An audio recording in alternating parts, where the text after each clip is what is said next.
the Gorilla, John Ryder. I always knew why you did that. Just explain why you do that. So it's a throwback. It's to respect the tradition of the sport. You know, growing up, I loved when guys did it, and my two favorite announcers were Mark Biro and Ed Darian.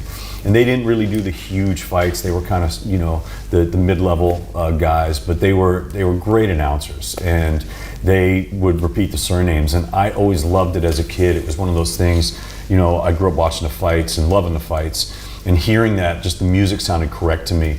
And it originally started many, many years ago. Back in the day, some of the loudspeaker systems weren't so great, and guys would call out the name over here, and they'd do it over here so these guys can hear it on the other side of the arena.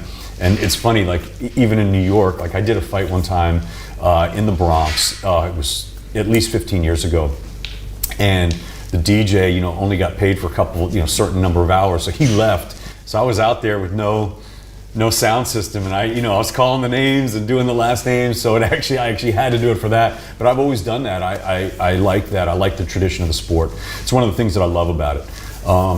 Boxing has such a great tradition. None of the announcers do it anymore, and I loved it, and I wanted to keep that tradition going. So that's why I do it.